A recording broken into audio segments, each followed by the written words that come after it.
Принято так, с трепетным отношением, с великим уважением и вечной любовью говорить в народе о родовом поместье, что оно является самой настоящей малой родиной для основателей, создателей, строителей и, главное, живущих в своем родном родовом поместье счастливых и здоровых людей. Итак, как же начинается воплощение в реальность идеи родовое поместье и материализация малой родины семейной родовой, уже прочитавшего книгу «Сотворение» Владимира Мегре и осознавшего желание иметь свою малую родину, поместье родовое?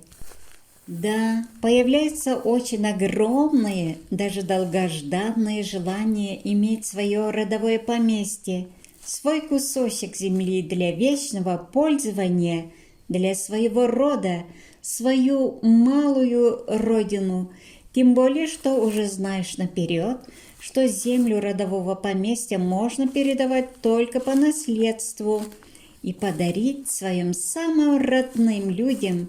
Она не продажна по всем законам мироздания и по помыслам Создателя Бога Отца Творца, и тем более по мечтам Анастасии. Земля, принадлежащая роду, может передаваться только людям этого рода по цепочке родовой, и выращенные урожаи свободны от налогов. И это мотивирует уверенно действовать, что эта земля в твоем распоряжении на вечность. Конечно, если будет созидательное отношение к земле своей, человек находит ответы на вопросы, для чего мне нужно это. У каждого ответ индивидуальный. Я, например, ради детей, ради сына мечтала, вместе мечтали, и даже к дольменам съездили в деревню Пшада и в город Геленджик. 7-8 лет только в мечтах строилось и жило наше родное, родовое поместье. И 2-летний сыночек даже нарисовал свой проект нашего родового поместья. Трехколесный детский велосипед – любимый вид транспорта у детей городских. Мы его с 4-го этажа спускали, когда с сыном выходили во двор на свежий воздух.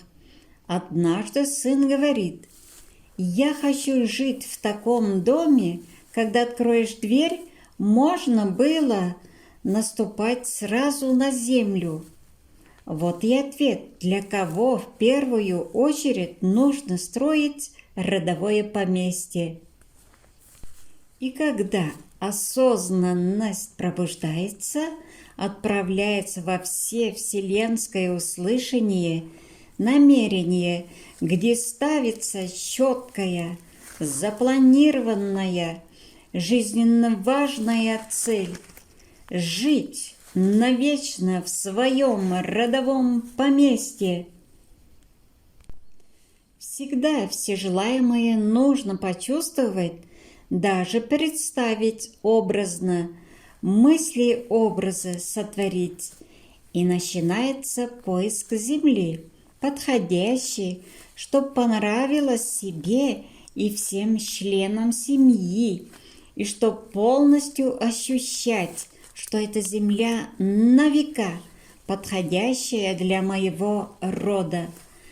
Определившись выбором земли, начинаешь общаться мысленно со своей землей, то есть налаживается творческое, созидательное, дружеское отношение, чтобы при сотворении, понимая, использовать пожелания матушки Земли, нашей красавицы. При посадке любого растения почувствовать, хочется ли ей, чтобы именно это растение росло на этом месте. Планировка поместья также чисто индивидуальна у каждого человека. и вкусы желаемых плодов тоже разнообразные. И меняется с каждым годом, и с каждым годом воздух свежее, и птичек побольше, и здоровье уже совсем родное чувство всегда с нами, и уверенность имеется о завтрашнем, о будущих днях жизни, и мир, и спокойствие, и лад в доме. Почему у нас дома так хорошо? Как хорошо у нас дома!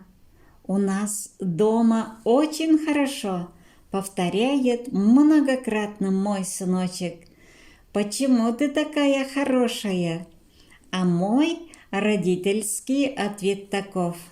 Потому что я всегда хочу жить здоровой, счастливой и жить столько, сколько сама захочу. Да будет так, и уже есть так.